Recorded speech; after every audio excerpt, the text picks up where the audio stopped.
Is on track to improve on virtually all of her numbers from a season ago. Payoff pitch. Just outside for ball 4. Absolute superstar. Bounces this one back up the middle, and Hannah Marine gets Wallace. 1-3 on the putout as Falby goes down to second. Count that as a win for the Stetson A's. When their players come in, they take what they do naturally, but they develop that throughout their career at Florida. There's a hot shot grounder backhanded by Foster, and a beautiful throw across the diamond to retire Otis. There's a little glimpse of what we were talking about with Addison Foster over there at shortstop. Top-level Division I softball, especially your SEC, Pac-12, Pac whatever they are these days. Well, they're going to put up a 0 here in the first inning. Hannah Marine works around the leadoff walk and gets 3 straight groundouts. Staple players. And Rothrock, I mean, her ERA was just over 1. She had a rough weekend last weekend. She strikes out Foster here for over the plate, obviously, but within 18 to 12 inches of the front of the plate. And a lot of pitchers, even if they have the spin, their pitches break too early or too late. Good play at third by Reagan Walsh to throw out Sinaraki. Freeman from the top freshman Rothrock. Grounded through the hole, a base hit. And it's Stetson with the game's first hit. Laith Freeman going the other way against Keegan Rothrock. Yeah, Laith does a good job of just going with this outside pitch, not trying to do too much. Pick out a Foster. I thought she would just be kind of pouring them in and see what you got. Ground ball up the middle, but perfectly positioned for Williams to flip to Wallace and retire Freeman for the fielder's choice. So a 2. Gives you a challenge every day. Bouncer up the middle, and Walsh has the first Florida hit of the game. Walsh pulls this one a little bit as an outside pitch. She kind of rolls over it, but gets the... Before coming to UF, and of course that was a long time ago now that he's been there, became the head coach in 2006. Here's a line shot by Kistler, and she continues to hit against the Hatters. Walsh will stop at second as the 1-2. Popped up. Foster out behind third. Back in on the dirt, makes the catch. The infield fly roll was in effect. And a big first out for Hannah Marine here in the next year. 2-1, grounded to short, could be 2. No, they'll just take the 1 out. A smart play again by Foster over there at shortstop as Walsh goes down to third.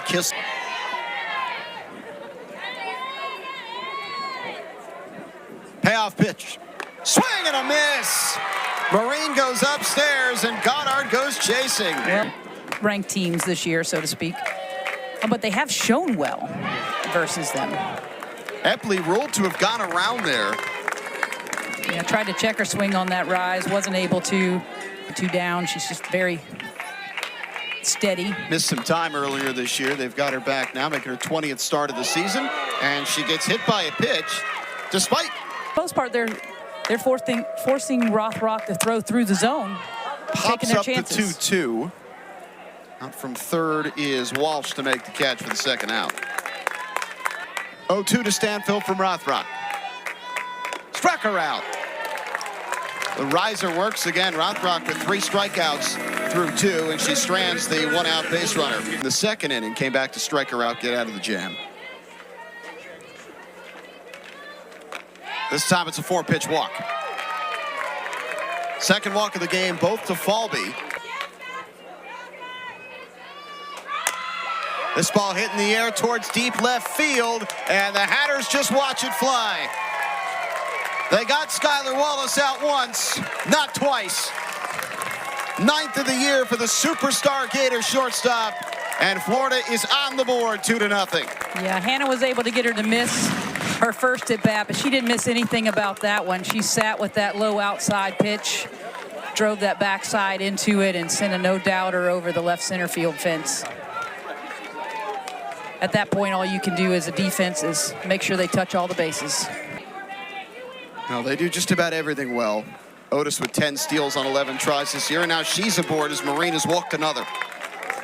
Tried to come back and get her on that rise ball again. That's what she got her to take that little, check swing on. 2-1. Popped up, left side of the infield. It's Foster over to make the catch. And a big first out for Marine here in the third. Well done. It's her 15th single of the year, which is just 3 more than the home runs, and she might be adding another one here. It's deep to right field. It's off the base of the wall. Otis being waved around third. The throw comes in there and gets cut off. It's an RBI triple for Reagan Walsh. Much, a little more out, a little less up. And she adds to her home run total. She didn't get all of this one, it didn't appear. She got pulled off of it a little bit, but got enough of the barrel to chase Sinaraki back to the fence, and took an unfortunate carom off the bottom of that fence. A few frustrating things in going from coaching on the field to being in a press box. On the field, you get an explanation for things. They're going to keep Walsh on third base as Kistler pops out to shallow left field, 2 away. Freshman. First pitch grounded to third, through the legs of Napoli, and the error will allow a run to score. Oh, it looked like Marine had gotten out of it, but instead Walsh comes in on the E5, and it's 4-0. Yeah, Hannah did her job on this one. She got Brown to roll over. Napoli just stopped coming forward, and you get that chopped up area over there at third base. Once it hits those tracks, Mia Williams. And Williams bounces right back to Marine. Well, Florida gets 4 runs, 3 of them earned on just 2 hits. I know for years people have, argued against the lefty catcher. We had a lefty catcher when I was coaching. The only disadvantage really is, if you will, is a little bit, every now and then you see a little bit of a kind of a shoulder slump when she doesn't get a pitch she thought she was going to get. Oh, nice read off the bat there by Falby, and tried to get the double play. The ball bounces up, backed up well by Erickson on a line out to center on what was easily the hardest hit ball of the game for the Hatters so far. Ball pitcher that people just hit ground balls and put ball in play all day. Here's a ball in play, but it'll hang up in the air for Otis, 2 out. The Hatters making a little noise.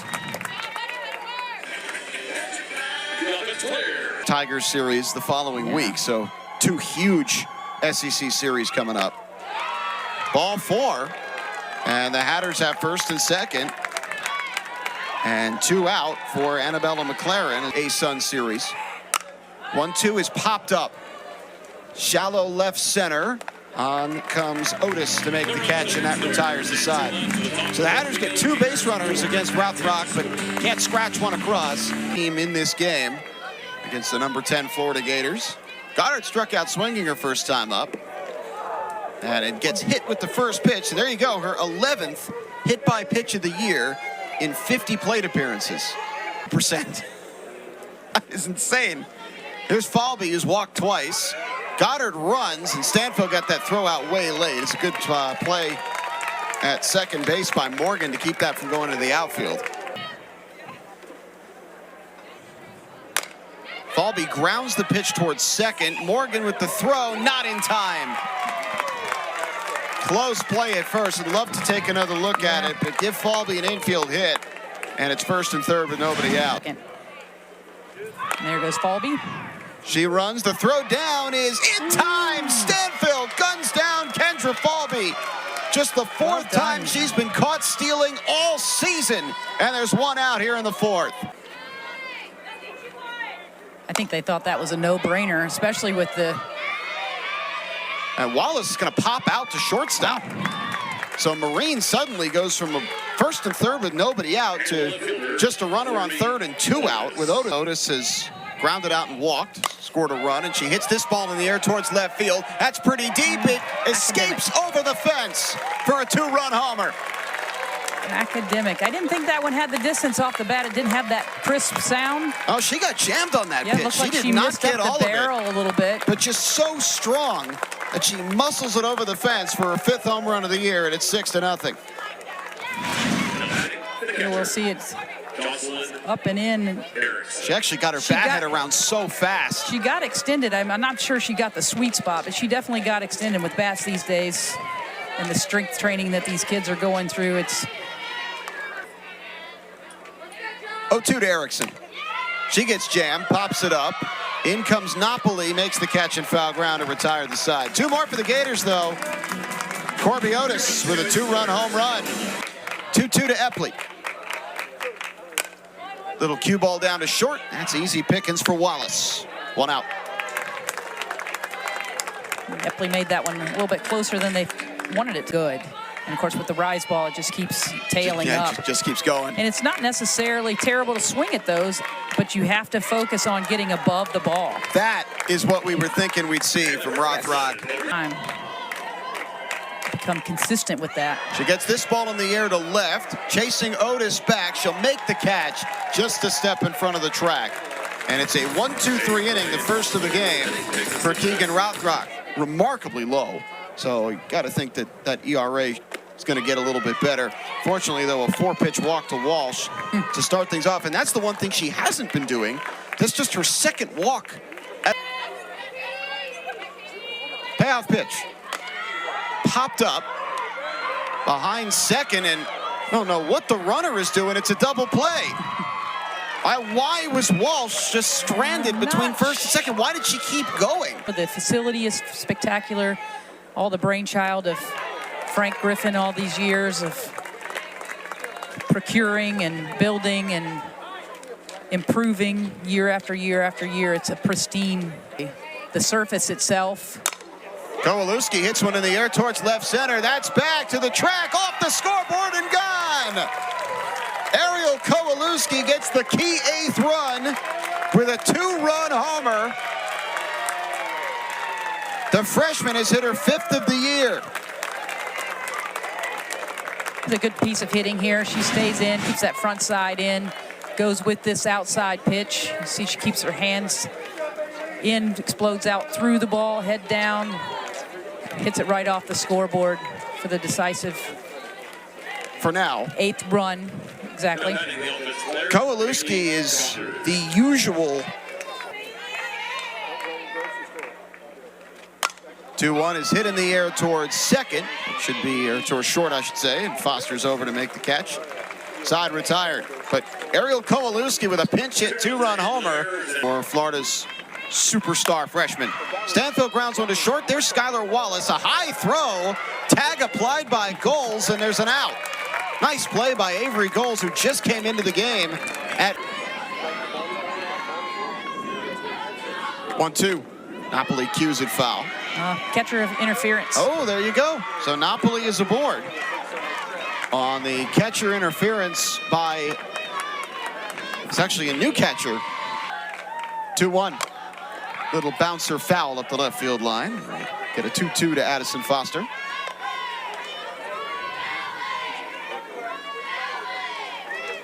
Every relief pitcher to come in, especially with an 8-run lead, you just feed the zone. Grounder up the middle, off the glove of Miller, and everybody's safe. Should be the Hatter base runners between the catcher and the hitter. They couldn't tell exactly how far away it was. As a base hit for Sinaraki into left field, and the bases are loaded. Hatters have something cooking. The 1-0. Grounded towards second. They'll go home for the force. 4-2 at the plate. And that'll bring the Hatters for now to their last out in the form of Annabella McLaren. Miss McLaren at the plate, you're still thinking, I mean, obviously, again, you'll take the home run, but you're thinking just keep the inning going. Ground ball, third base. They tap the bag, and that's the ball game. McLaren grounds into the fielder's choice, and Florida with an 8-0 run rule victory over the Stetson Hatters. Here's to prepare them for going into the weekend. They worked some good pitch counts. They just need to bring that same intensity when they're playing their conference teams this weekend. All right, that'll do it for us. Thanks for joining us, everybody, at Patricia Wilson Field. Hope you enjoyed this beautiful night as much as